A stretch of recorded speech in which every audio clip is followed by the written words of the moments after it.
제4장 아함의 중도설 158페이지 중도의 실천적 기반. 지난 시간까지 우리는 부처님의 침묵이 사견을 제거하기 위한 목적에서 이루어진 것이라는 것을 살펴보았고, 그 같은 사견의 구체적인 모습을 당시의 인도 사상을 통해 알아보았습니다. 그리고 사견을 없애는 정견이 중도라는 이름으로 설해지고 있다고 말씀드렸습니다. 오늘부터는 아함경에 나타나는 여러 가지 중도설을 통해 중도의 구체적인 모습을 살펴보기로 하겠습니다. 아함경에는 나타나는 중도에는 고락 중도, 자작 타작 중도, 단상 중도, 일, 이 중도, 유무 중도 등이 있습니다. 이 가운데서 고락 중도는 실천적 중도이고 나머지는 이론적 중도라고 할 수 있습니다. 먼저 고락 중도에 대하여 알아봅시다.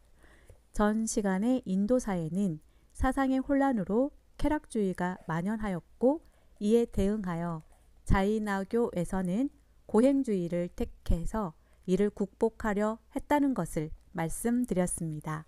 고락중도란 이 같은 쾌락주의와 고행주의에 대한 부처님의 입장을 말합니다. 고락중도라는 말만으로 보면 고행과 쾌락의 중간을 취하는 것을 고락중도라고 생각하기 쉬울 것입니다. 실제로 우리의 주변에서 중도를 이렇게 이해하는 사람도 많습니다.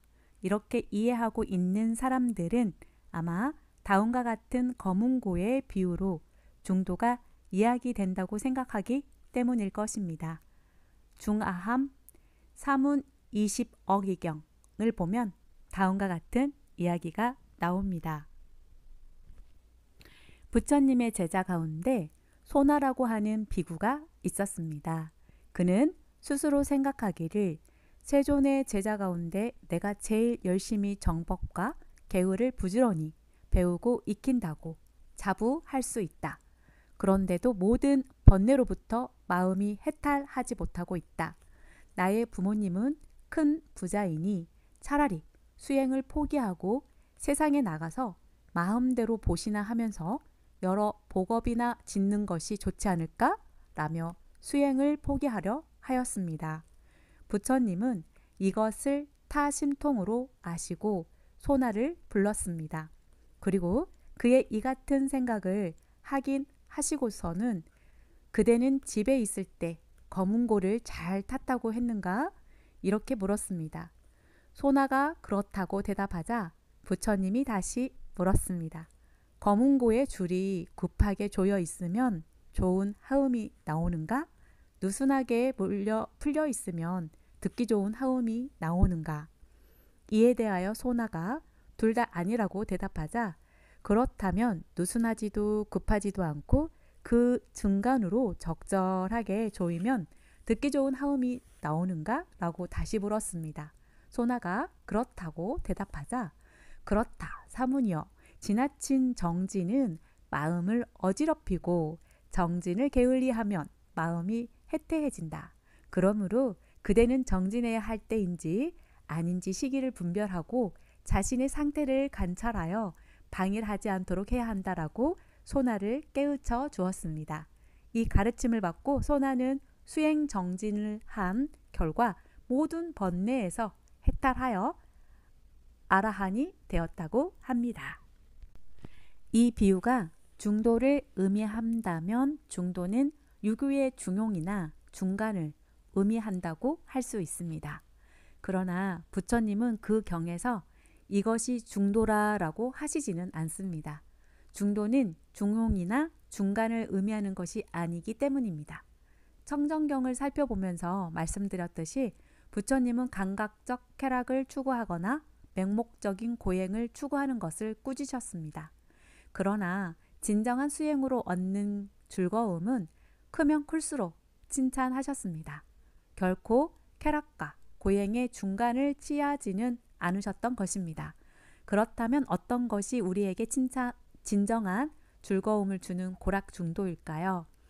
중하함, 구루수무 경쟁에는 구루수무 쟁경에는 고락 중도가 다음과 같이 설해져 있습니다.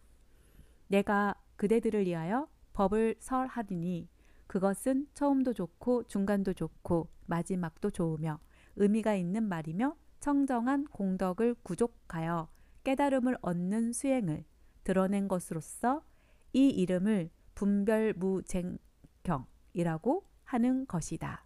잘 듣고 바르게 생각하여 잊지 말지니라. 범부들이 행하는 극히 하천한 업인 오락을 추구하지도 말고 아무런 의미도 없이 괴로움에 이를 뿐인 스스로를 괴롭히고 고행을 추구하지도 말라. 이 두 변을 떠나면 안목과 지혜를 이루고 자제하게 선정에 들어 지로 나아가고 깨달음으로 나아가고 열반으로 나아가는 중도가 있나니 확실하게 알아서 그 속에 있는 즐거움을 추구해야 한다. 거룩한 성자의 길에 팔지가 있나니 정견 내지 정정이 팔지이니라. 이를 일컬어 중도라고 하는 것이니라.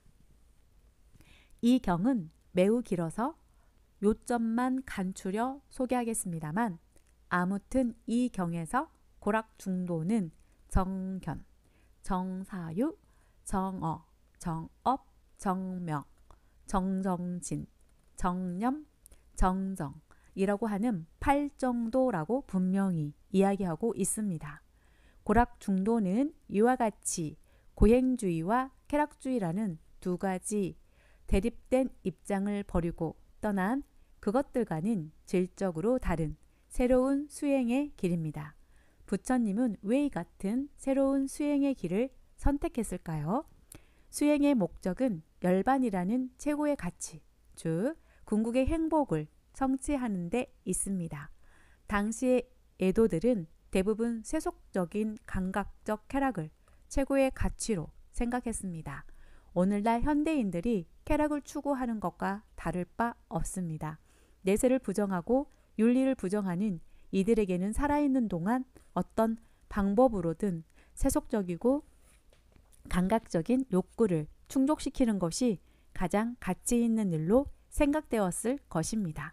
한편 자인하교에서는 내세를 인정하면서 현실에서의 삶을 전적으로 고통스러운 것으로 보고 있습니다. 그들에게 현실은 전생의 업에 의한 가보를 받는 괴로운 세계일 뿐입니다. 따라서 현생에서 쾌락을 추구하는 것은 내생의 괴로움을 만드는 일이므로 결코 가치 있는 일이 아닙니다. 현생이 이렇게 괴로운 것이라면 현생에서 일찌감치 괴로움을 받아 윤회에서 벗어나는 것이 가장 가치 있는 일이 됩니다. 그래서 그들은 고행주의를 택했습니다. 이와 같이 쾌락주의와 고행주의는 나름대로의 세계관과 인생관에 의해 선택된 가치관이라고 할 수 있습니다. 우리의 삶이 현생뿐인가 아니면 내세로 이어지는가 하는 견해의 차이에 따라 쾌락주의와 고행주의라는 상반된 가치관이 나오고 있는 것입니다. 지금까지 살펴보았듯이 부처님은 이 같은 상반된 가치관을 모두 배척하고 있습니다. 부처님이 이들의 가치관을 배척했다는 것은 이들과는 다른 세계관과 인생관을 가졌다는 것을 의미합니다. 따라서 중도라고 이야기하는 팔정도는 부처님의 세계관과 인생관 그리고 가치관을 보여주고 있다고 할 수 있습니다. 팔정도의 내용을 보면 정견에서 시작되어 정정에서 끝납니다. 이것은 팔정도의 다른 지위가 바른 선정에 들기 위한 예비적 수행임을 시사하고 있습니다. 즉 부처님이 추구한 열반이라는 최고의 가치는 바른 성정을 통해 성취된다는 것을 보여주고 있는 것입니다. 따라서 고락중도는 일종의 수정주의, 다시 말해서 선정을 통해 행복을 얻을 수 있다는 사상이라고 할 수 있습니다. 고락 중도가 수정주의를 의미한다면 부처님은 당시의 바라문들과 다를 바가 없지 않느냐고 생각할 수도 있습니다. 당시의 바라문, 즉 우파니사드, 사상가들도 윤회에서 해탈하는 것을 최고의 가치로 삼았고 해탈을 위해서는 진정한 자아, 즉 아트만과 브라흐만에 대한 무지에서 벗어나야 하며 진정한 자아인 아트만의 자각은 명상을 통해 이루어진다고 생각함으로써 수정주의 입장을 취했던 것입니다. 그러나 팔정도는 우파니사드의 수정주의와는 그 내용이 크게 다릅니다. 팔정도의 첫 지인 정견이 이것을 말해주고 있습니다. 선정은 사견을 가지고도 할 수 있고 정견을 가지고도 할 수 있습니다. 따라서 고락중도가 수정주의라고 해서 우파니사드의 수정주의와 동일시해서는 결코 안 됩니다. 이와 같이 고락중도는 결국 정견이 무엇인가의 문제로 전환되지 않을 수 없습니다. 바꾸어 말하면 실천적 중도는 이론적 중도라는 토대를 요청한다는 것입니다. 여기에서 우리는 다시 부처님을 단순한 실천가로 보는 것이 얼마나 잘못된 이해인가를 알 수 있습니다. 그렇다면 정견은 어떤 것일까요? 그것은 연기법입니다. 우파니사드의 견해는 전술한 바와 같이 브라만이라는 신이 변화해서 이 세상을 이루었다는 전변설의 입장에 서 있습니다.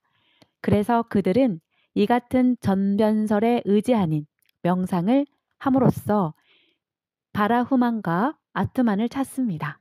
그 과정을 이야기하고 있는 타이티리야 우파니사드를 소개하겠습니다. 부리구는 그의 아버지 바루나에게 가서 아버지, 저에게 브라만을 가르쳐 주십시오 라고 요청했다. 아버지 바루나는 브라만은 땅의 양식이고 생명의 호흡이며 보고 듣고 마음을 알고 말하는 일자다. 모든 존재를 만들어낸 그를 알려고 노력하라. 모든 존재가 그에 의해서 살아가며 모두가 다시 그에게 돌아간다. 그가 곧 브라만이다. 라고 이야기했다. 부리구는 이 이야기를 바탕으로 명상을 시작했다. 그러자 그에게는 땅의 식량이 브라만이라고 생각되었다. 식량에서 모든 존재가 태어났으며 식량에 의해 그들이 지탱되며 태어나서 죽는 후에는 땅의 식량으로 돌아간다고 생각했기 때문이다. 그러나 그는 그 지식에 만족하지 못하고 다시 아버지 바르나에게 브라만을 가르쳐 달라고 요청했습니다. 바르나는 명상으로 브라만을 알도록 노력하라. 왜냐하면 브라만은 명상이기 때문이다. 라고 이야기했습니다. 그는 다시 명상을 했습니다. 그는 명상을 통해 브라만은 생명이라는 생각을 하게 되고 이에 만족하지 못하여 다시 명상을 하여 브라만은 마음이라고 생각하고 이에 만족하지 못하고 다시 명상을 하여 지성이 브라만이라고 생각하고 이에 만족하지 못하고 다시 명상하여 마침내 브라만은 환희라는 것을 깨달았습니다. 환희로부터 모든 존재가 생겼으며 환희에 의해 그들 모두가 살아가며 그들 모두가 다시 기쁨으로 돌아가기 때문이다. 이것이 바르나의 가르침을 받고 부리구가 얻은 브라만의 모습입니다. 그리고 이 마음의 모습을 보는 자는 지구의 존재, 즉 브라만 속에서 살아가게 된다고 합니다. 이렇게 우파니사드의 선정은 자신들의 전변설이라는 교리에 근거를 두고 행하는 것입니다. 그러나 부처님이 깨달은 진리는 연기법입니다. 정견은 연기법의 진리에서 보면 우리의 몸 안에 아트만과 같은 불변의 실체가 있는 것이 아니라 그러한 실체는 무명이 있을 때 나타나는 허망한 생각임을 아는 것입니다. 따라서 이 같은 정견에 바탕을 둔 불교의 선정은 우파니사드의 명상과는 크게 다르다는 것을 알아야 합니다.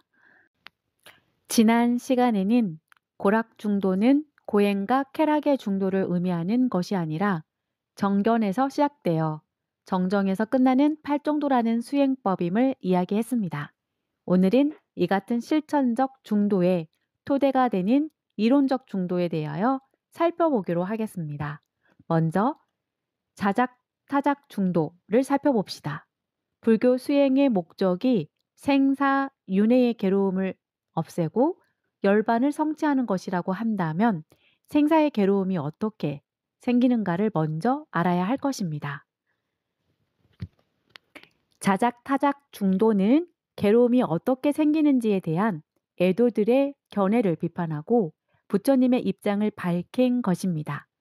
팔정도가 생사를 멸하고 열반을 성취하는 실천적 중도라고 한다면 자작, 타작 중도는 팔정도를 실천하는데 가장 먼저 갖추어야 하는 정견을 밝히는 이론적 측면의 중도라고 할 수 있습니다. 자작, 타작 중도는 자방함 302경에 다음과 같이 설해져 있습니다. 우리가 받고 있는 생사의 괴로움은 자기가 지어서 자기가 받는다. 남이 지은 것을 자기가 받는다. 자기도 짓고 남도 짓는다. 자기가 짓는 것도 아니고 남이 짓는 것도 아니며 아무 원인이 없이 우연히 생긴다. 이 같은 네 가지의 주장 가운데 어떤 것이 진실인가를 묻는 물음에 대하여 부처님은 이것을 무기라고 말한다. 여기에 나오는 네 가지 주장은 각각 정통바라문, 숙명론, 자인화교, 유물론적 요소론의 주장입니다. 정통바라문 사제에 의하면 자기 동일성을 가지고 있는 상주불별하는 자야인 아트마는 행위의 주체인과 동시에 자신의 행위에 대한 가보를 받는 것이기도 합니다. 따라서 괴로움은 스스로 지어서 받는다는 주장은 바라문교의 견해라고 할 수 있습니다. 우파니사드에서는 괴로움은 불멸하는 아트만이 스스로 짓고 스스로 받는다고 말하고 있습니다. 한편 마칼리 고살라의 숙명론적 결존론에 의하면 괴로움은 하나의 요소로서 자신이 그것을 결합해 있으면 자신의 행위에 상관없이 괴로움을 받게 된다고 합니다. 따라서 남이 짓고 자기가 받는다는 주장은 숙명론의 견해라고 할 수 있습니다. 자인화교에서는 정신적 실체이며 우리의 참 자아인 지바는 행위의 주체이지만 그 자신은 무한한 안락을 본성으로 하고 있다고 주장합니다. 다만 업이라는 물질이 행위의 결과로 침투하기 때문에 괴로움을 받게 된다는 것입니다. 이 같은 자인화교의 교리에 의하면 업이 침투하는 측면에서 보면 괴로움은 스스로 짓는 것이라고 할 수 있지만 괴로움은 업에서 생기기 때문에 괴로움이 생기는 측면에서 보면 괴로움은 지바가 아닌 업이 짓는 것이므로 남이 지었다고 할 수 있습니다. 따라서 자기도 짓고 남도 짓는다는 주장은 자인화교의 견해라고 할 수 있습니다. 세계와 인간을 물질적 요소의 우연한 결합으로 보고 있는 유물론적 요소론에 의하면 괴로움이 생기는 것은 우연한 일이지 업의 결과는 아닙니다. 따라서 자기가 짓는 것도 남이 짓는 것도 아니라는 무일론은 유물론적 요소론의 견해라고 할 수 있습니다. 부처님은 이 같은 외도들의 주장에 대하여 이들이 모두 무기로 배척하고 있습니다. 우리는 불교의 업설은 자업자득을 의미한다고 알고 있습니다. 중화함의 염류경 같은 곳에서는 부처님 스스로도 사람은 지은 업에 따라서 그 가보를 받는다라고 이야기하고 있습니다. 그런데 이 경에서는 스스로 지어서 스스로 받는다는 견해를 사견이라고 배척하고 있습니다. 왜 이렇게 부처님의 말씀에 모순이 있을까요? 부처님의 일견 모순되어 보이는 말씀 속에는 어떤 의미가 숨어 있을까요? 여러분도 잘 아시듯이 불교는 아트만과 같은 상주불멸하는 자아를 인정하지 않습니다. 이것이 불교의 무아설입니다. 그러나 무아설은 단순히 자아를 부정하는 이론이 아닙니다. 우리가 무아설의 본 뜻을 모르기 때문에 부처님의 말씀이 모순되게 느껴지는 것입니다. 무아설은 영기법을 바르게 이해하면 저절로 깨닫게 되어 있습니다. 아무튼 불교에서는 자업자득을 부정하지는 않지만 상주불멸하는 자기 동일성을 지닌 자아가 있어서 업을 짓고 가보를 받는다는 견해를 물리치고 있습니다. 그리고 부처님은 중도로서 이 문제를 해결해 보자고 하시면서 12영기를 설하십니다. 12영기설은 생로병사와 우비고뇌 등 모든 괴로움이 무명에서 영기함으로 무명이 사라지면 모든 괴로움도 사라진다는 이론입니다. 괴로움은 어떤 존재에서 비롯되는 것이 아니라 무명이라는 진리에 어두운 우리의 생각에서 비롯된 것이기 때문에 우리의 생각만 밝아지면 괴로움은 자취도 없이 사라진다는 것입니다. 이와 같이 괴로움의 원인을 무명이라고 할 때 문제가 되는 것은 무명이 어떤 것인가 하는 점입니다. 무명은 진리를 알지 못하는 무지를 의미합니다. 그런데 괴로움이 진리에 대한 무지에서 비롯된다는 것은 비단 부처님의 주장만이 아닙니다. 우파니사드에서도 생사윤회의 괴로움은 브라만과 아트만에 대한 무지에서 비롯된다고 주장하고 있고 자이나교에서도 지바의 업이 침투해서 괴로움이 생기므로 이것을 알아서 업이 침투하지 못하게 해야 한다고 주장하고 있습니다. 이와 같이 괴로움은 진리에 대한 무지에서 비롯되므로 괴로움을 없애기 위해서는 반드시 진리를 알아야 한다는 점에서 인도 사상은 불교와 다를 바가 없습니다. 따라서 무명이 어떤 것인가 하는 문제는 무엇이 진리인가의 문제와 다를 바 없다고 할 수 있습니다.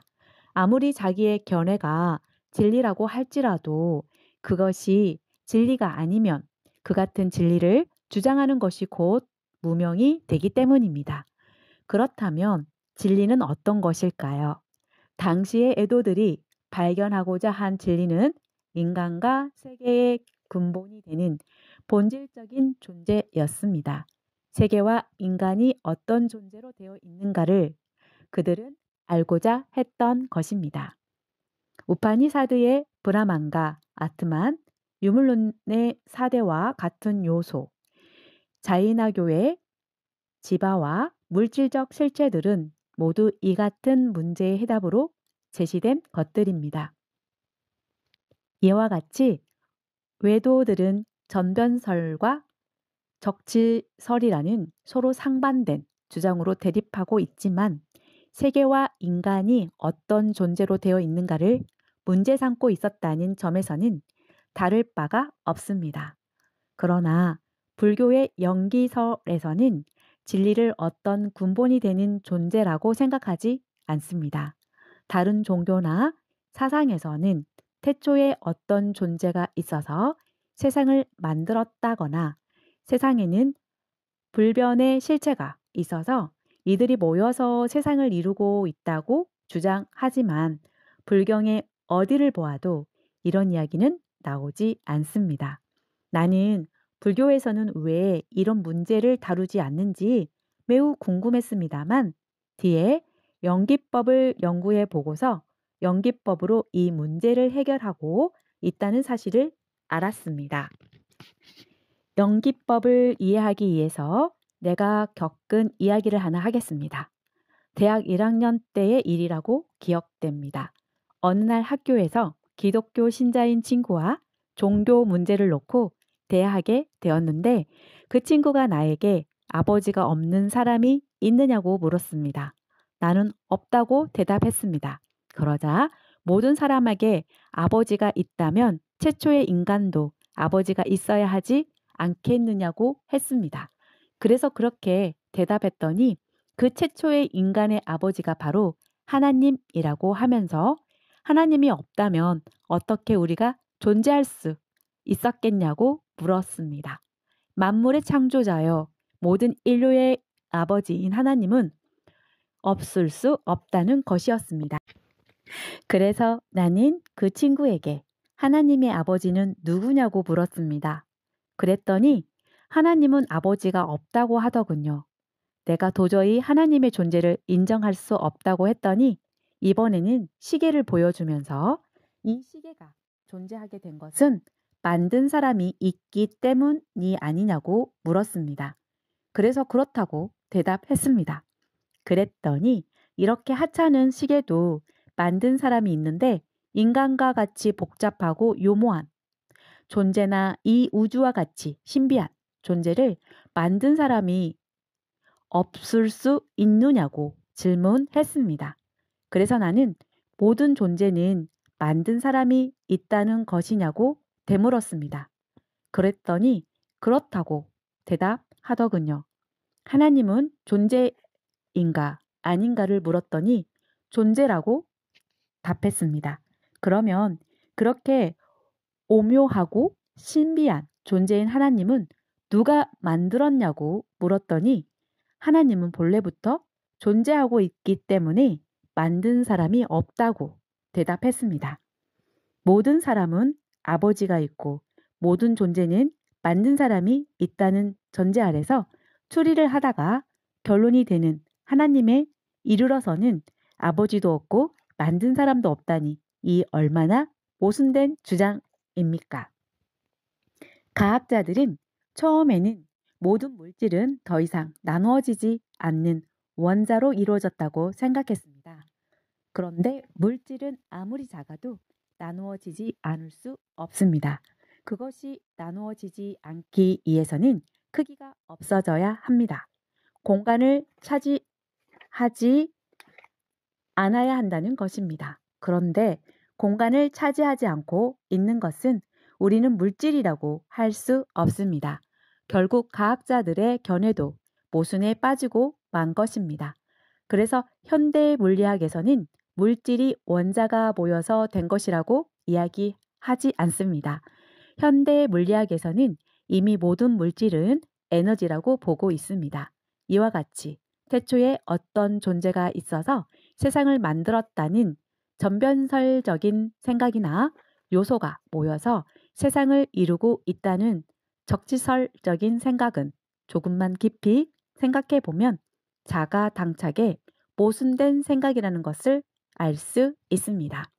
연기설에는 전변설이나 적칠설처럼 인간과 세계를 이루고 있는 본질적 존재는 어떤 것인가를 문제 삼지 않습니다.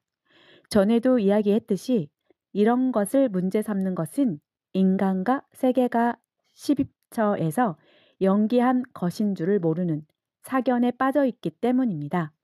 괴로움은 이러한 사견에 빠져 있을 때 생깁니다. 따라서 부처님은 괴로움을 누가 만드는지 묻는 것은 무의미하므로 그런 무의미한 논의를 해서는 안 되고 그 같은 무의미한 논쟁을 하는 사견에 빠져 있을 때 괴로움이 생긴다는 것을 알게 하기 위하여 12연기를 설하고 있습니다. 즉 12연기는 정견이며 무의미하고 모순된 주장을 벗어난 중도라는 것입니다. 지금까지 실천적 중도의 이론적 토대가 되는 자작타작 중도에 대해서 살펴보았습니다. 이 같은 자작타작 중도는 단상 중도와 서로 밀접한 관계에 있습니다. 173페이지 양극단을 떠나라. 우리는 지금 부처님의 중도에 대하여 살펴보고 있습니다. 중도는 불교의 핵심입니다. 그래서 예로부터 가장 중요한 것으로 인식되고 있으며 한편 가장 많이 오해되고 있는 교리가 중도입니다. 사실 중도의 이해 없이는 불교의 교리를 제대로 이해할 수 없습니다. 그래서 불교 교리의 이해에 앞서 중도가 어떤 것인가를 살펴보고 있는 것입니다. 중도를 이해하기 위해서는 깊은 사유를 해야 합니다. 흔히들 불교에서는 사유를 금하는 것으로 알고 있습니다. 부처님이 세계가 유한한가 무한한가 등과 같은 문제에 대답하지 않은 이유를 들어 사유는 불교의 수행에 무익하기 때문이라고 생각하는 사람들이 많습니다. 그러나 그렇지 않습니다.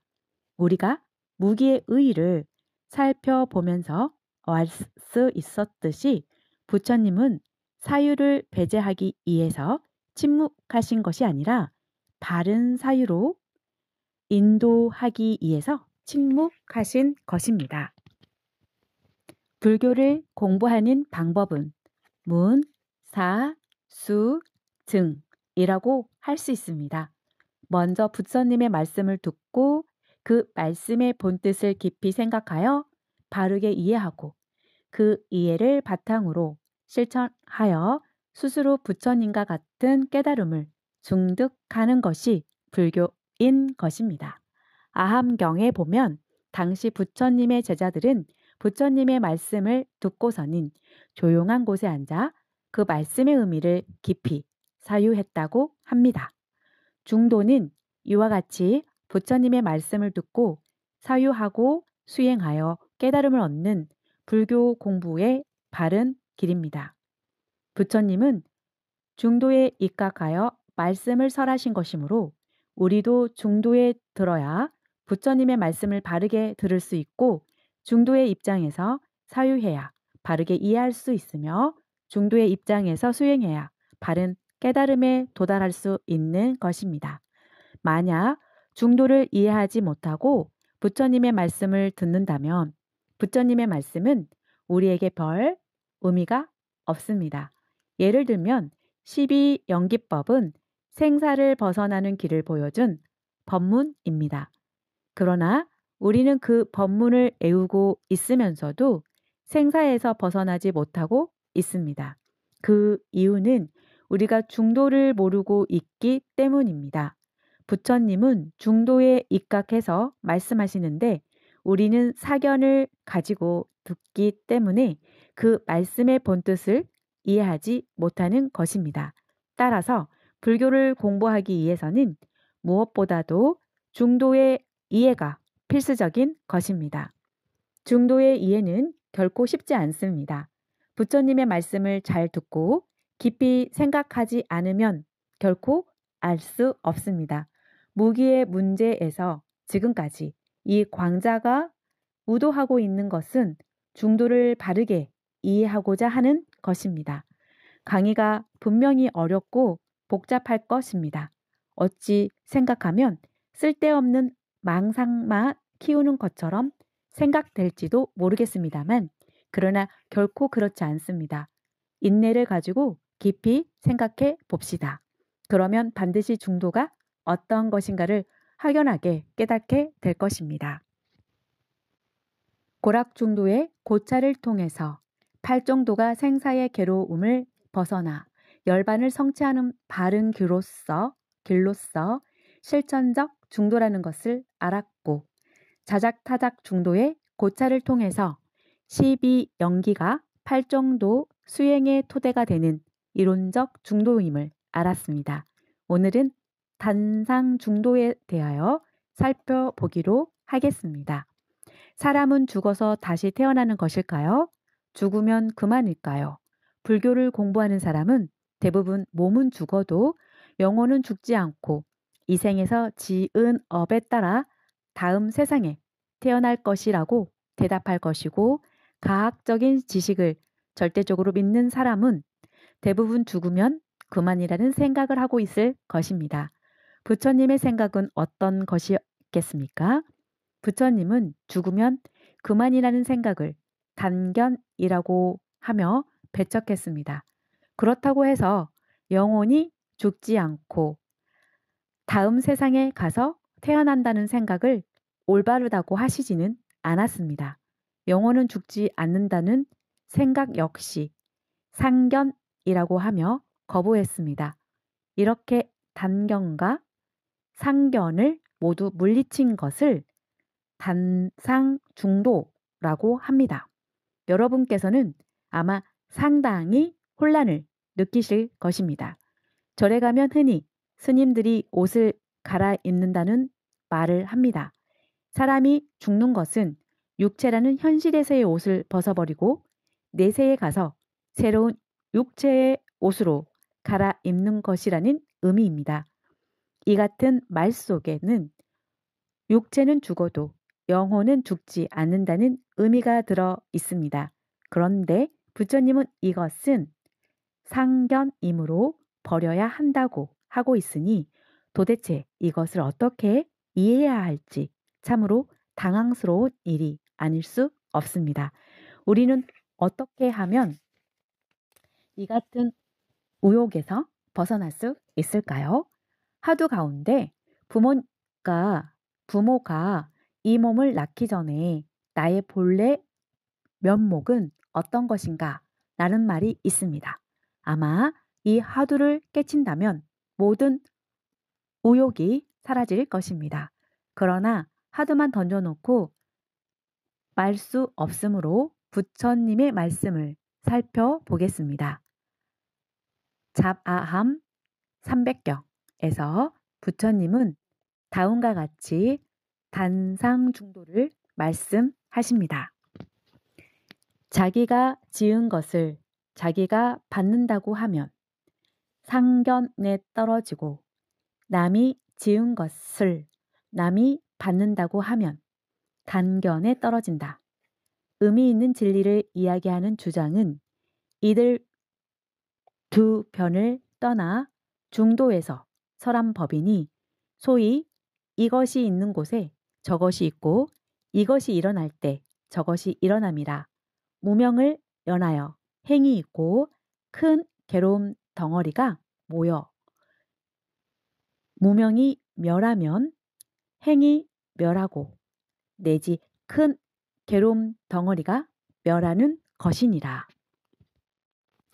이 경은 앞에 이야기한 자작타작 중도와 함께 설해진 것인데 앞부분은 어제 살펴보았기 때문에 생략을 하고 뒷부분만 인용했습니다. 여기에서 자기가 지은 것을 자기가 받는다는 것은 이 생에서 어떤 업을 지은 사람이 죽어 다음 세상에 가서 자기가 지은 업의 가보를 받는다는 뜻이고 남이 지은 것을 남이 받는다는 것은 이 생에서 업을 지은 사람은 죽으면 사라지고 그 사람이 지은 업의 가보는 다음 세상에서 다른 사람이 받는다는 의미입니다. 즉 업을 지은 사람과 그 업의 가보를 받는 사람은 서로 다른 사람이라는 뜻입니다.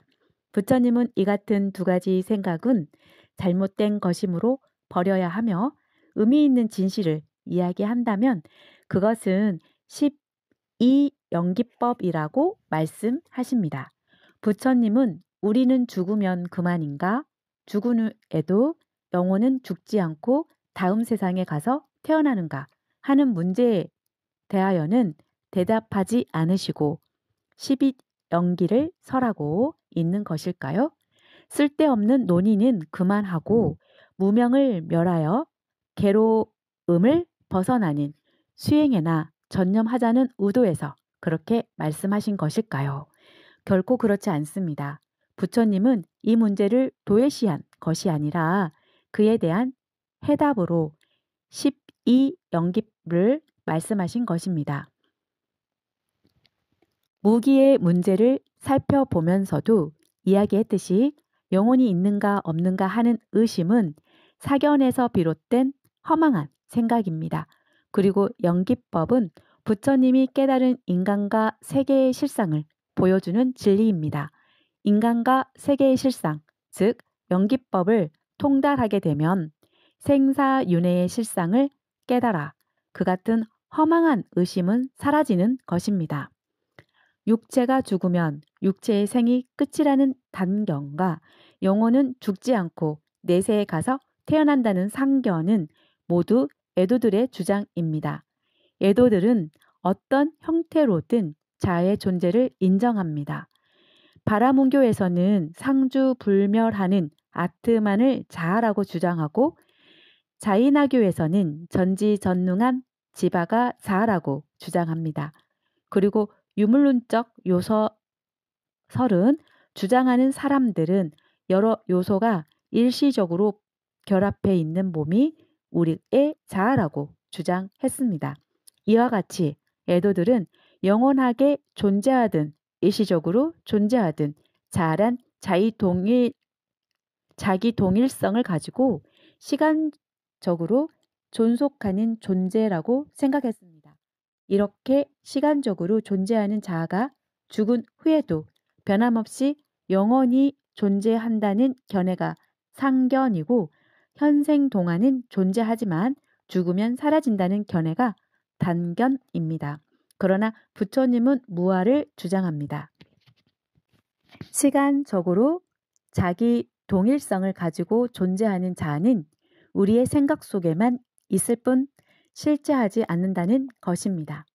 이와 같이 시간적으로 자기 동일성을 가지고 존재하는 자아가 실제하지 않는다면 자아는 영원한 것인가, 일시적인 것인가 하는 물음은 마치 토끼의 뿔은 한 개인가, 두 개인가 라는 물음처럼 무의미합니다. 영기법은 무아의 도리를 일깨우는 진리입니다. 3기를 살펴보면서 본래 생사가 없는 우리의 참모습에 대하여 이야기했습니다. 영기법의 도리에서 보면 이 세상 어느 것 하나 나 아닌 것이 없다는 것입니다. 나와 세계는 별개의 존재가 아니라 인연의 끈으로 한 몸이 되어 있는 것입니다. 따라서 나와 세계, 나와 남을 분별하지 않을 때 온 우주는 그대로 참된 자아가 되는 것입니다. 이렇게 보면 나는 태어나서 죽는 것이 아니라 생사가 없이 인연 따라 다양한 모습으로 나타나고 있다는 것을 알게 됩니다. 따라서 나는 무상하고 상주불변하는 실체가 없는 무아이지만 인연 따라 항상 나타나고 있음을 알게 됩니다. 외도들은 이 같은 우리의 참된 자아를 모르기 때문에 자기들이 제멋대로 자아라는 것을 끄며 놓고서는 상견과 단견에 빠져 있습니다. 12연기는 이렇게 상견과 단견이라는 무명에 휩싸인 중생들이 어떻게 거짓된 자아를 만들어서 생사윤회의 괴로움을 겪고 있는가를 밝혀주는 교리입니다. 중생들은 그들이 살고 있는 세계가 예부에 있고 그 세계 속에 자신과는 별개의 중생들이 함께 살고 있다고 생각합니다. 이런 생각 가운데서 중생들은 몸을 자아라고 생각하거나 몸과는 다른 죽지 않은 영혼이 있다고 믿고 이것을 자아라고 생각합니다. 이렇게 허망한 생각에 집착하고 있는 것이 12연기의 무명입니다. 중생들은 자신의 참 모습을 모르는 무명의 상태에서 자기들이 제멋대로 꾸며놓은 자아를 중심으로 살아갑니다. 이것이 12연기의 행입니다. 거짓되고 허망한 자아를 중심으로 살아가는 가운데 의식이 형성됩니다. 우리는 의식이 태어나면서부터 일정한 형태로 존재한다고 믿고 있지만 심리학자들이 연구한 바에 의하면 인간의 행동은 인간의 의식을 형성시킨다고 합니다. 이러한 사실은 우리의 일상적인 삶 속에서도 발견할 수 있습니다. 동양 사람의 의식 구조와 서양 사람의 의식 구조는 다릅니다. 태어나면서 다른 것이 아니라 그들의 환경과 그 환경 속에서의 삶의 방법이 다르기 때문에 다른 것입니다. 같은 동양 사람이라고 해도 개개인의 의식 구조는 같지 않습니다. 이렇게 삶에 의해서 의식이 형성된다는 의미에서 행을 연하여 식이 있다고 하는 것입니다. 의식이 다르면 보이는 세상이 달라지고 이렇게 저마다 다른 의식을 토대로 살아가는 가운데 자아와 세계에 대한 나름대로의 생각을 고집하면서 내가 세상에 태어나 늙고 병들어 죽는다는 생각에 빠져 있는 것이 중생이고 이 같은 중생들의 모습을 설명하고 있는 것이 12연기입니다. 따라서 이 같은 사실, 즉 12연기를 깨달은 사람은 결코 상견과 단견에 빠지지 않습니다. 단상중도는 이와 같이 12연기를 깨달아서 단견과 상견에 빠지지 않는 것을 의미합니다. 우리는 예도들처럼 단견이나 상견에 빠지지 말고 부처님의 가르침에 의지하여 중도에서 벗어나지 않도록 힘써야 하겠습니다. 다음 시간에는 1, 2 중도에 대하여 살펴보도록 하겠습니다. 180페이지 영혼과 육체는 동일한가 다른가? 어제는 단상 중도를 살펴보는 가운데 연기법을 깨달으면 단견과 상견에 빠지지 않고 중도에 설 수 있다는 것을 말씀드렸습니다. 오늘은 영혼과 육체는 동일한 것인가 다른 것인가 하는 문제에 대하여 이들 두 견해를 물리치기 위해서 설하신 1, 2 중도에 대하여 말씀드리겠습니다. 전 시간에 살펴본 단상 중도는 1, 2 중도와 근본적으로 다름이 없습니다. 죽으면 그만이라는 단견은 영혼과 육체는 다른 것이 아니므로 육체 이외의 영혼은 없다는 생각에서 비롯된 것이고 육체가 죽은 후에도 자아가 죽지 않고 내세에 가서 태어난다는 상견은 육체와는 별개의 죽지 않는 영혼이 있다는 생각에서 비롯된 것이기 때문입니다. 따라서 단상 중도와 1, 2 중도는 내용상의 차이가 없습니다. 다만 1, 2 중도에서는 단견이나 상견이 수행의 이론적 토대가 되지 못한다는 것을 지적하고 있습니다. 잡아함 297경에서 부처님은 다음과 같이 1, 2 중도를 설합니다. 영혼이 곧 육신이라고 하는 주장도 있고 영혼과 육신은 서로 다르다고 하는 주장도 있지만 이들 주장의 결론은 한 가지인데 서로 다르게 주장될 뿐이다. 만약 영혼이 곧 육신이라고 한다면 거기에는 해탈을 위한 수행이 있을 수 없으며 영혼이 육신과 다르다라고 해도 해탈을 위한 수행이 있을 수 없다. 그러므로 이 두 변을 따르지 말고 마음을 바르게 중도로 행할지니 그것은 현성이 세간에 나와 전도되지 않고 여실하게 바로 보아 알아낸 것이다. 소위 무명을 연하여 행이 있고 이 경에서 부처님은 영혼과 육신이 같다고 해도 해탈을 위한 수행이 있을 수 없고 다르다고 해도 수행이 있을 수 없기 때문에 해탈을 추구하는 수행자는 마음을 중도로 향해야 한다고 하고 있습니다. 부처님은 왜 단견이나 상견에서는 수행을 할 수 없다고 하시는 것일까요? 영혼과 육체가 같다는 것은 죽으면 그만이라는 견해입니다. 죽으면 그만이라면 죽음에서 벗어날 수 있는 길이 없을 것입니다. 수행은 생사에서 벗어나기 위해서 하는 것인데 근본적으로 벗어날 길이 없다고 생각한다면 수행은 무의미한 것이 되고 맙니다. 따라서 단견에는 수행이 있을 수 없는 것입니다. 과학적 지식의 전적으로 의존하는 현대인은 대부분 이 같은 단견에 빠져 있습니다. 그래서 출가 수행하는 것을 이해하지 못하는 사람이 많습니다. 한편 영혼은 불멸한다는 상견에도 수행이 있을 수 없습니다. 본래 죽지 않는데 죽음에서 벗어나기 위해 수행한다는 것은 우스운 일이기 때문입니다. 결국 단견과 상견은 수행을 부정한다는 동일한 결론에 도달하게 되는 것입니다. 수행은 진리에 대한 바른 이해가 있을 때 제대로 실천할 수 있습니다. 즉, 중도에서만 수행이 가능합니다. 우리가 아무리 불교의 교리를 많이 안다고 해도 중도에 서지 않으면 교리가 실천으로 이어질 수 없습니다. 대승불교에서는 본래 성불이라고 합니다. 모든 중생은 본래 성불에 있다는 것입니다. 이 말을 잘못 이해하면 수행할 필요가 없다는 말로 이해할 수 있습니다. 이미 성불했는데 성불을 위한 수행이 무슨 의미가 있느냐는 것입니다. 그러나 본래 성불의 의미는 그런 것이 아닙니다.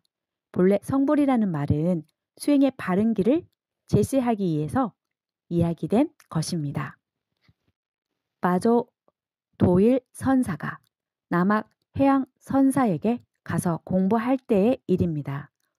도일 선사는 날마다 가부좌를 틀고 앉아서 부처가 되겠다는 일념으로 열심히 수행을 했습니다.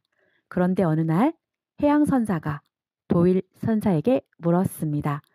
그대는 무엇하려 자선을 하는가? 도일 선사가 대답했습니다.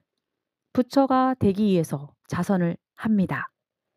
이 말을 듣고 해양 선사는 기왓장을 가지고 와서 숫돌에 갈았습니다. 이것을 보고 마조 선사가 물었습니다. 스님은 무엇 때문에 기왓장을 숫돌에 갈고 계십니까? 해양 선사가 이것을 갈아서 거울을 만들 생각이네라고 대답하자 마조 선사가 스님, 기왓장을 간다고 해서 그것이 거울이 되겠습니까? 하고 말했습니다. 그러자 해양 선사는 기다렸다는 듯이 자선을 한다고 해서 부처가 되겠느냐? 라고 되물었습니다. 이 말에 마조 스님은 크게 깨달았다라고 합니다. 이 대화를 잘 음미해 봅시다. 해양 선사가 마조 선사에게 자선을 하지 말라고 말씀하셨겠습니까? 그렇지 않습니다. 많은 수행자들이 부처가 되기 위해서 수행을 합니다. 이 사람에게는 부처와 중생이라는 분별심이 있습니다. 그러나 나는 중생이다. 자선을 하여 깨달으면 중생에서 부처로 변할 것이다. 라는 기대를 가지고 수행하는 사람은 바른 수행을 하는 것이 아닙니다. 기왓장을 숫돌에 간다고 해서 기왓장이 거울이 될 수 없듯이 중생과 부처가 따로 있다면 중생이 수행을 한다고 해서 부처가 될 수는 없습니다. 소가 수행을 한다고 해서 사람이 될 수 없는 것과 마찬가지입니다. 우리 모두는 본래 청정한 비로자나 불입니다. 다만 이 같은 사실을 모르는 무명에서 갖가지 분별심을 일으켜 허망한 생사의 세계에 빠져 있는 것입니다. 수행은 허망한 생사의 세계를 일으키고 있는 무명과 분별심을 멸하여 자신이 본래 생사가 없는 부처임을 자각하기 위해서 하는 것입니다. 그런데 마조 스님은 오히려 중생과 부처를 분별하고 있었기 때문에 해양 선사는 이것을 깨우쳐 바른 수행을 하도록 하기 위해 기왓장을 숫돌에 갈았던 것입니다. 대승불교에서 말하는 본래 성불은 이 같은 의미가 있습니다. 이 이야기는 불교 수행의 핵심을 보여주고 있습니다. 대승불교에서 이야기하는 본래 성불은 자아는 죽지 않는다는 상견도 아니고 자아는 죽는다는 단견도 아닙니다. 생사라는 생각 자체가 무명에서 일어난 허망한 망상이므로 무명이 있으면 망상에 의해 생사의 세계가 벌어지고 망상이 사라지면 본래 청정한 법계의 실상이 드러난다는 연기하는 세계의 모습을 이야기하고 있는 것입니다. 그리고 이것이 바로 1이 중도에서 어떻게 참된 수행이 가능한가를 보여주고 있는 것입니다. 다시 1일 중도의 문제를 생각해 봅시다. 자아가 죽는다는 단견을 가져도 수행이 있을 수 없고 자아가 죽지 않는다는 상견을 가져도 수행이 있을 수 없다면 부처님이 주장하는 중도에서는 어떻게 수행이 가능할까요? 12연기에 이 의문의 해답이 있습니다. 12연기의 마지막 부분은 태어남과 늙어 죽음입니다. 즉 생로병사하는 우리의 현실입니다. 12연기는 이 같은 우리의 현실이 무명에서 비롯된 것임을 보여줍니다. 무명이 있으면 생사가 있게 된다는 것입니다. 그러나 이것이 전부는 아닙니다. 12연기에는 유전문과 한멸문이 있습니다. 무명이 있으면 행이고 이렇게 계속 연기하여 마지막에 생가노사가 있다는 것은 유전문입니다. 그리고 무명을 없애면 행이 없어지고 이렇게 계속 없어지다 마지막에 생가노사가 없어진다는 것 환멸문입니다. 이와 같이 생사는 유전문에서는 있지만 환멸문에서는 없습니다. 그렇다면 유전문은 어떤 것이고 환멸문은 어떤 것일까요? 유전문은 무명의 상태에 있으면서 자신이 무명 속에 있다는 것을 모르는 채 허망하고 거짓된 나에 집착하고 살면서 생사의 고해를 떠돌아다니는 중생의 모습을 있는 그대로 보여주는 법문입니다. 그리고 환면문은 우리의 생사윤회가 무명과 욕탐에서 비롯된 것임을 깨닫고 무명과 욕탐을 없애기 위해 팔정도와 같은 중도 수행을 하는 수행자의 모습을 보여주는 법문입니다. 따라서 12연기의 진리를 깨닫게 되면 상견이나 단견에 떨어지지 않고 무명이라는 어리석은 생각에서 비롯된 허망한 생사의 괴로움에서 벗어나 본래 생사가 없는 열반을 얻기 위해서 팔정도와 같은 중도 수행을 할 수가 있는 것입니다. 이와 같이 연기법이라는 중도에 서게 되면 생사를 벗어나기 위한 진정한 수행이 가능하게 되는 것입니다. 지금까지 살펴본 바와 같이 상견과 단견은 연기법에 대한 무지에서 나온 것입니다. 만약 연기법을 바르게 안다면 생사가 있다는 주장도 없다는 주장도 모두가 잘못되었음을 알 수 있을 것입니다. 이것이 12연기이고 중도입니다. 이제 마지막으로 유무중도에 대해 보겠습니다. 중도의 내용을 살펴보면 실천적인 측면에서 설해진 고락중도는 그 내용이 팔정도였고 팔정도의 실천의 출발점이 되는 정견이 문제되었을 때 이론적 측면에서 설해진 자작타작중도, 단상중도, 1,2중도의 내용은 12연기였습니다. 유무중도는 이들 이론적 중도를 총괄하는 중도라고 할 수 있습니다. 왜냐하면 자작타작, 단상, 1,2의 모순 대립은 근본적으로는 유무의 모순 대립에서 비롯된 것이기 때문입니다. 괴로움을 자기가 짓고 자기가 받는다는 주장은 죽지 않고 존재하는 영혼이 있으므로 자아는 상주한다는 상견이며 동시에 영혼과 육신은 다른 존재라고 보는 견해입니다. 한편 남이 짓고 남이 받는다는 주장은 영혼과 육신은 다르지 않기 때문에 상주하는 영혼은 없고 육신이 죽으면 자아는 단멸한다는 단견입니다. 결국 상주불멸하는 자아가 존재하느냐 존재하지 않느냐에 따라서 삼견과 단견의 대립도 있는 것이고 영혼과 육신이 같은가 다른가 하는 상반된 견해의 대립이 있는 것입니다. 유무 중도는 자작타작 중도, 당상 중도, 일이 중도를 총괄하는 이론적 중도입니다.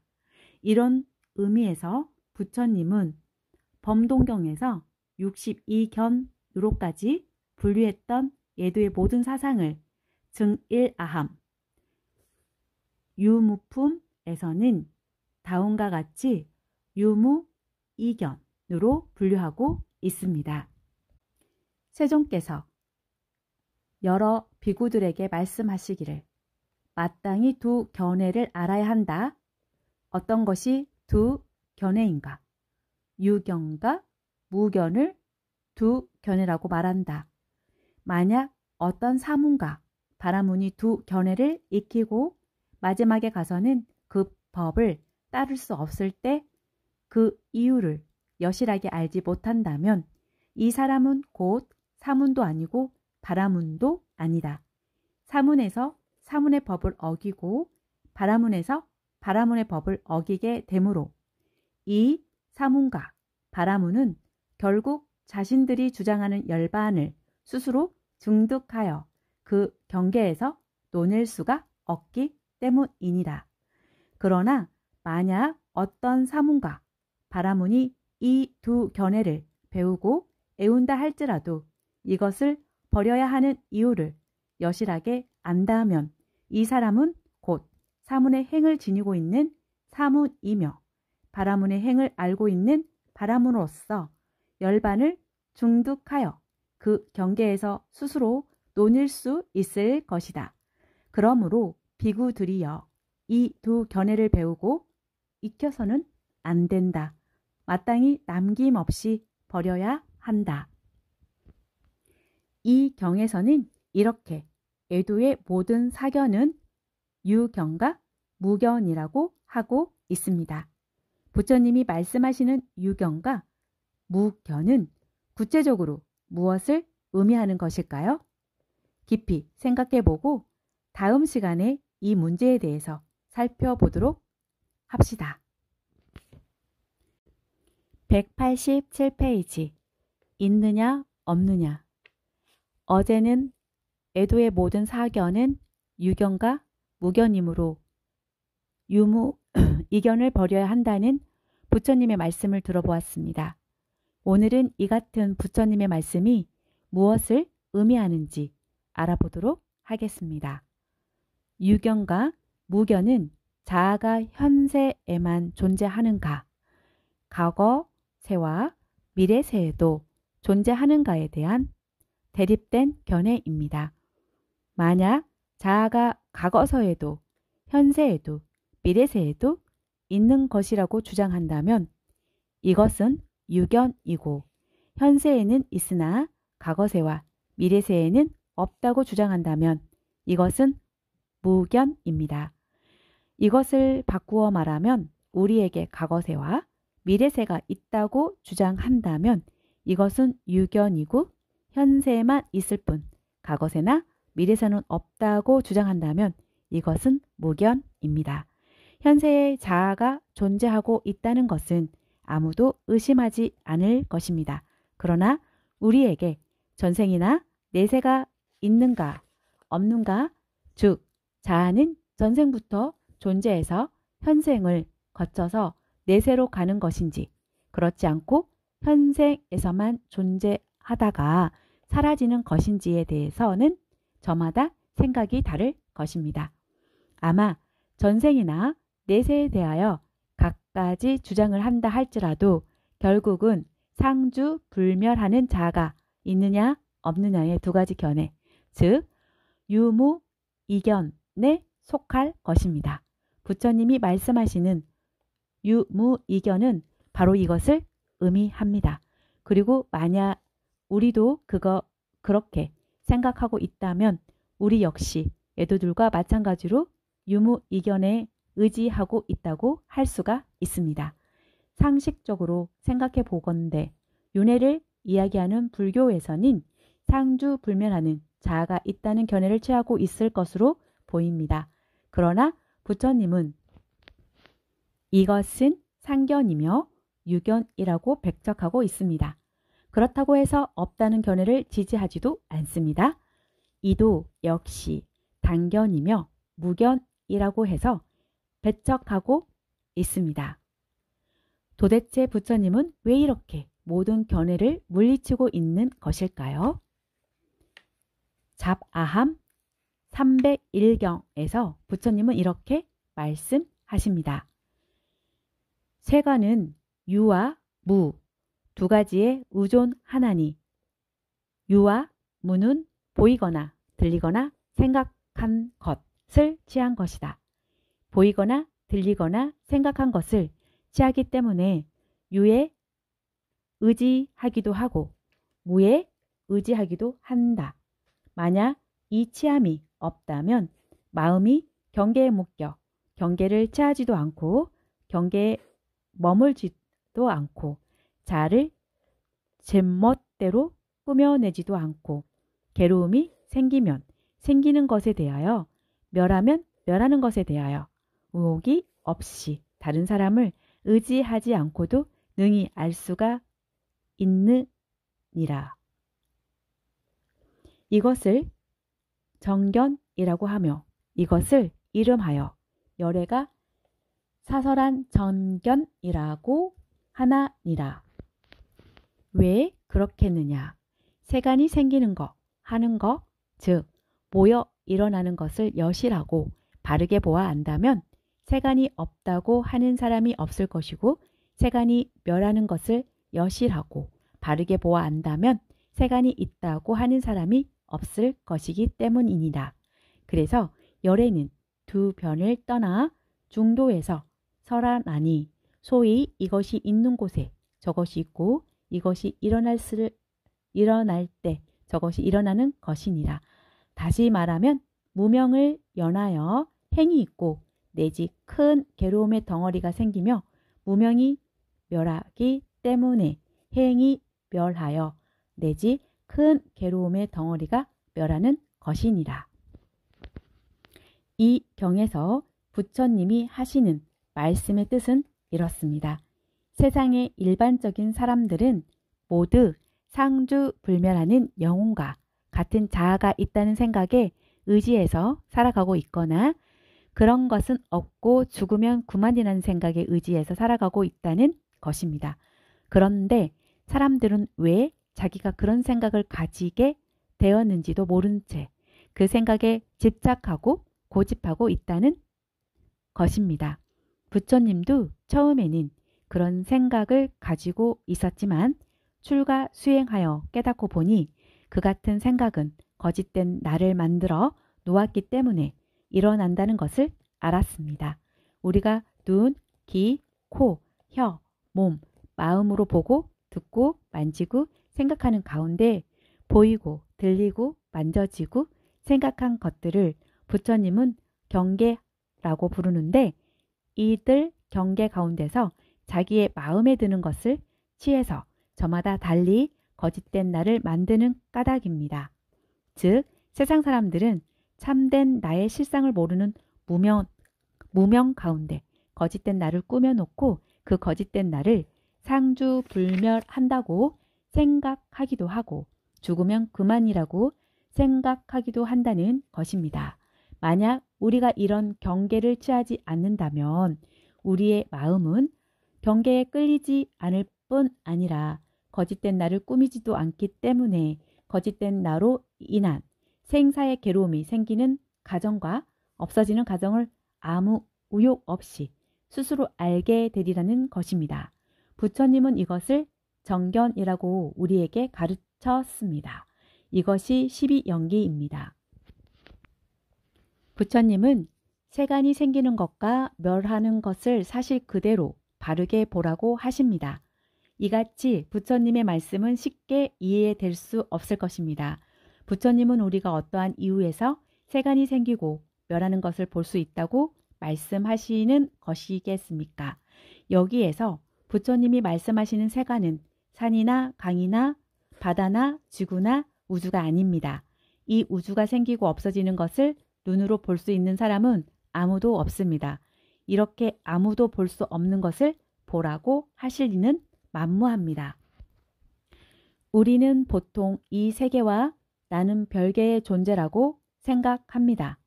나는 나와는 별개의 존재인 세계에 태어나서 죽는 존재라는 것입니다. 세간이란 이렇게 세상에 태어나서 죽는 나는 상주불멸하는 존재거나 죽으면 그만인 존재라고 여기는 일반적인 세상 사람들의 생각을 의미합니다. 따라서 세간이 생기는 것과 멸하는 것을 사실 그대로 바르게 보라는 부처님의 말씀은 우리의 이 같은 생각이 생기고 멸하는 것을 잘 살펴보라는 말씀인 것입니다. 부처님의 말씀대로 우리의 이 같은 생각을 살펴봅시다. 만약 이 생각이 진실이라면 나와는 별개의 존재로서 세계가 나의 애부에 있을 것이고 그 세계 속에서 태어나 죽는 나는 상주불멸하는 존재거나 죽으면 그만인 존재일 것입니다. 그러나 진실이 아니라는 세계와 나는 지금까지 우리가 생각했던 것과는 다른 모습일 것입니다. 우리는 왜 우리의 애부에 나와는 별개의 세계가 존재한다고 생각하게 되었을까요? 그것은 눈을 통해서 보이고 귀를 통해 들리고 코를 통해 냄새가 맡아지고 혀를 통해 맛이 느껴지고 몸을 통해 무엇인가가 만져지고 마음을 통해 무엇인가가 인식되기 때문일 것입니다. 그리고 보이고 들리고 인식되는 것은 밖에 있는 세계이고 보고 듣고 생각하는 것은 안에 있는 자아라고 생각하기 때문일 것입니다. 이미 여러 차례 말씀드렸듯이 보고 듣고 생각하는 안, 이, 비, 설, 신, 은은 육내 입처이고 보이고 들리고 생각되는 색성, 향, 미, 촉, 법은 육의 입처입니다. 이것이 12입처인데 12입처는 모두가 우리의 마음입니다. 따라서 밖에 있는 세계와 안에 있는 나는 별개의 존재가 아니라 모두가 우리의 마음입니다. 이렇게 본다면 나와 세계가 별개의 존재라는 생각이나 세계 속에 태어나 살고 있는 나에게 상주불변하는 자아가 있다 없다 거론하는 일은 모두가 잘못이라고 하지 않을 수 없습니다. 이 같은 잘못된 생각은 우리가 우리의 참모습을 알지 못할 때 반드시 일어나게 됩니다. 그리고 이런 잘못된 생각이 있으면 우리에게 나와 세계가 별개의 존재로 나타납니다. 이렇게 나와 세계가 별개의 모습으로 나타나 있는 것을 부처님은 세간이라고 부릅니다. 따라서 부처님은 이 세간이 나타나는 것을 여실히 보게 되면 세간은 비록 그것이 진실된 모습은 아닐지라도 분명히 존재하고 있으므로 없다 할 수 없다고 말씀하신 것입니다. 만약 우리가 이와 같이 세간이 생기는 것을 여실히 보아 안다면 세간은 허망하게 존재하고 있음을 알게 됩니다. 그래서 허망한 세간을 멸하기 위해 수행할 것입니다. 이런 수행을 통해 무명을 없애고 우리의 참 모습을 깨닫게 되면 우리의 잘못된 생각에 의해 생긴 세간은 잘못된 생각이 사라짐과 동시에 사라지게 될 것입니다. 따라서 부처님은 세간이 사라지는 것을 여실히 보게 되면 세간의 진실된 모습은 본래 있는 것이 아니므로 있다고 할 수 없다고 말씀하신 것입니다. 부처님은 이런 의미에서 세간이 생기고 멸하는 것을 여실하게 보아야 한다고 말씀하신 것입니다. 부처님은 이와 같이 세간이 생기고 멸하는 것을 여실하게 보시고 유무이견이 허망한 세간을 집착할 때 생긴 것임을 아셨습니다. 그래서 집착을 버림으로써 유무이견을 떠나 중도에 설 수 있었습니다. 중도란 허망한 생각에 집착하지 않고 세간이 생기고 멸하는 것을 여실하게 보는 입장입니다. 그리고 이렇게 세간이 생기고 멸하는 것을 여실하게 보는 중도에서 이야기한 것이 세간의 실상을 밝힌 12연기입니다. 무명을 연하여 행이 있고 이렇게 모든 허망한 생각이 차례로 일어나서 괴로움 덩어리인 나라는 허망한 생각이 일어나서 생로 병사에 온갖 괴로움이 있는 것이고 무명을 없애면 허망한 생각들이 차례로 사라져서 나라는 허망한 생각까지도 사라져 생로병사의 모든 괴로움이 사라진다. 이것이 부처님이 우리에게 가르쳐 주신 중도이고 정견입니다. 부처님의 말씀은 모두가 이것을 이야기하고 있습니다. 그러나 여전히 부처님의 말씀이 명료하게 이해되지 않으실 것입니다. 그것은 우리가 아직 무명에서 벗어나지 못하고 있기 때문에 당연한 것입니다. 이해가 되지 않기 때문에 그 도리를 이해하기 위하여 부처님의 가르침에 따라 수행을 해야 합니다. 말만 들어도 깨닫게 된다면 얼마나 좋겠습니다만 그렇게 되지 않기 때문에 부처님은 우리가 그것을 깨달을 수 있는 수행의 방법을 가르쳐 주셨습니다. 중도 수행, 다시 말해서 팔정도가 바로 세간을 멸하여 생사에서 벗어나는 출세간의 길입니다.